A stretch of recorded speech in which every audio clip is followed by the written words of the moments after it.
thank you for watching. This is Instruct Joy. So this is the piece we're going to talk about.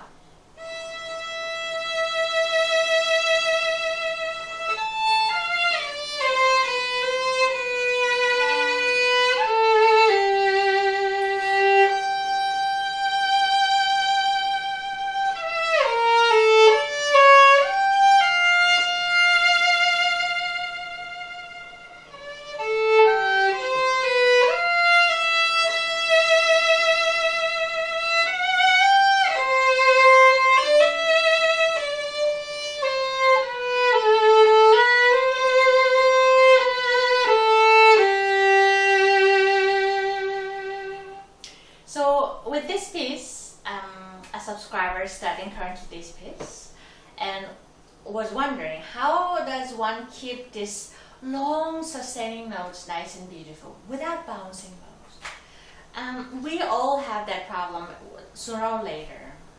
This was Bach air, probably you heard it somewhere. So how does one keep nice and long sustaining bow without shaking?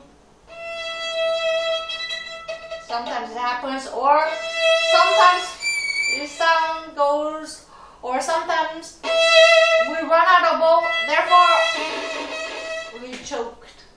How do we do that? First, understand how the bow is made. It's a beautiful piece of stick, but as you can see, there are lots of parts here, and there's almost none here. So this latter part, we call it frog. This part, very nice and slim, tip. Frog, because there's a lot of stuff put around it, it's heavier.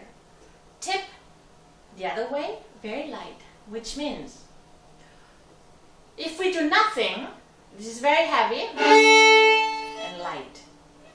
So, how do we make nice sound?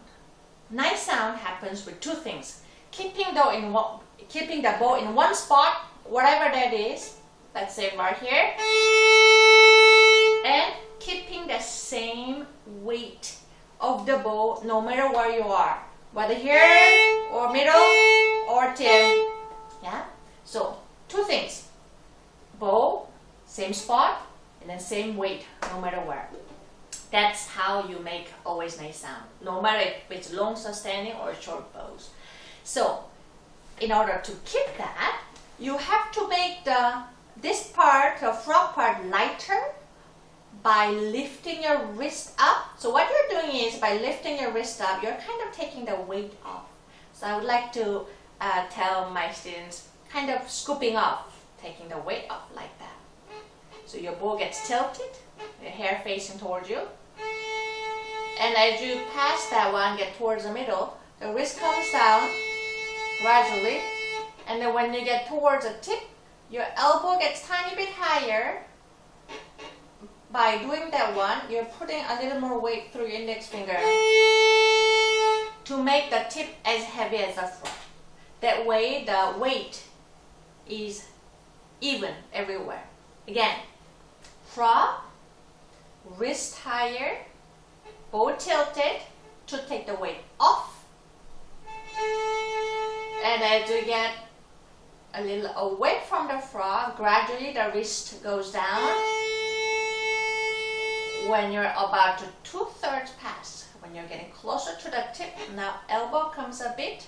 That way you're putting weight from your arm to the bow through your index finger. And then the vice versa happens.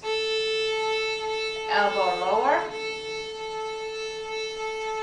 wrist comes up,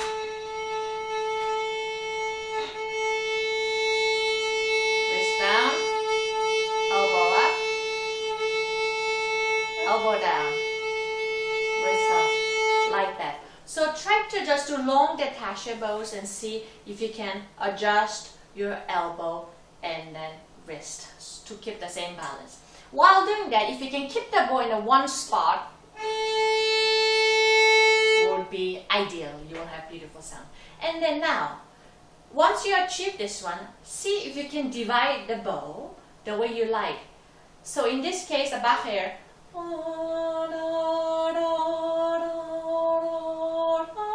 so you have to be able to have 5 beats in one bow. So you divide the bow to 5. 1, 2, 3, 4, 5. And see if you can stop. 1, 2, 3, 4, 5. I think I used too much at the beginning. Once again. 1, 2, 3, 4, 5. Again. 1, 2, 3, 4, 5. By learning how to understand how much bow for each beat, each count that you can use, you're securing yourself for the having controlled, sustained bow without running out of bow or without losing the sound. Once you're done that one, then you do same bow speed as though you're stopping after every beat, but without stopping, like this. 1, 2, 3, 4, 5, like that, yeah? And then if you want, you can try upward this time. 1, 2, 3, 4, 5. So here, remember about the keeping the weight balance and then also keeping the same spot while dividing bow after every single count or beat. I hope this video was helpful. Thank you for watching. Please let me know what you're working on, and if you have any questions, feel free to let me know. Please give me a thumbs up and subscribe. Bye bye.